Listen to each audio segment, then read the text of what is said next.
Well, joining us now to shed some light on the upcoming nuclear negotiations, as well as the threat from the Islamic Republic, is Norman Roule of United Against a Nuclear Iran.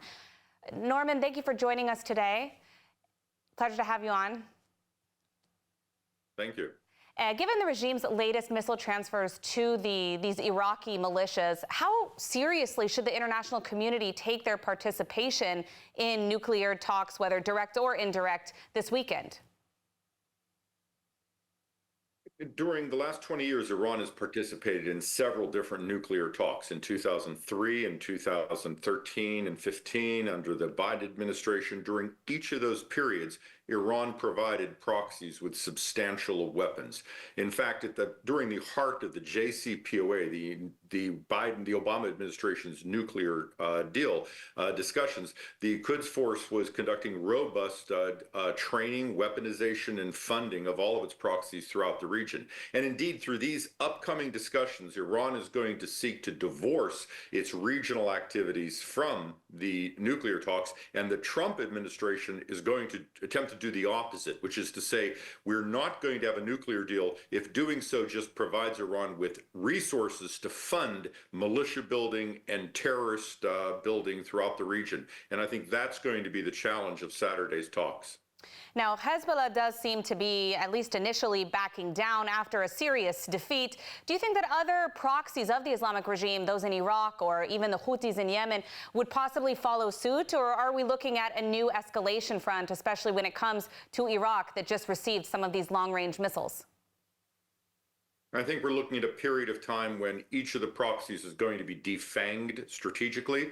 But at the same time, each of the proxies is waiting for Iran through the Quds Force to replenish them in a post-conflict period. And the Quds Force, which is essentially untouched, which is essentially waiting for a post-conflict period to appear, is ready to do so. So the challenge is, how do we cut this logistics tie so that the diplomatic deal, perhaps with Lebanese Hezbollah in the short term, doesn't in essence buy time so that the Quds Force can show up in 3 months, 6 months, 9 months with bags of cash, weaponry, etc., to reconstitute the group's lethality.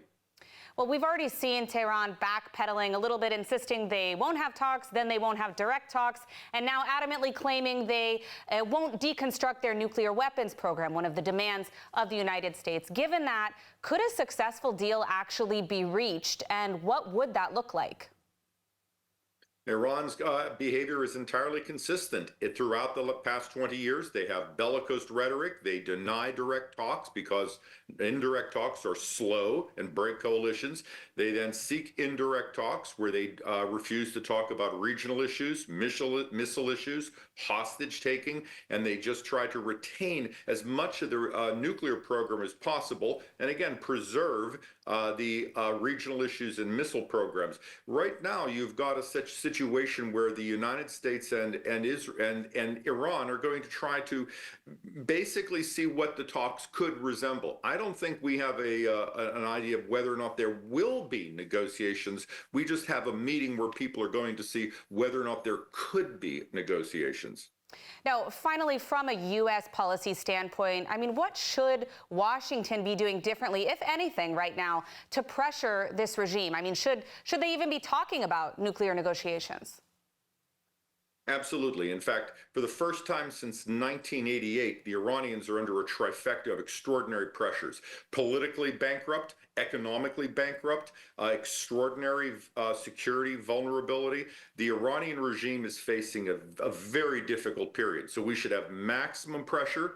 They should know that there will be military action if they move towards weaponization or attacking American personnel or interests, and then push the leadership to an internal debate to make this decision, to drink the cup of poison, to say they must deconstruct their nuclear program, they must end the Quds Force as a terrorist organization, and they must act like a normal nation. The Trump administration is actually applying very traditional statecraft at a very appropriate set of circumstances.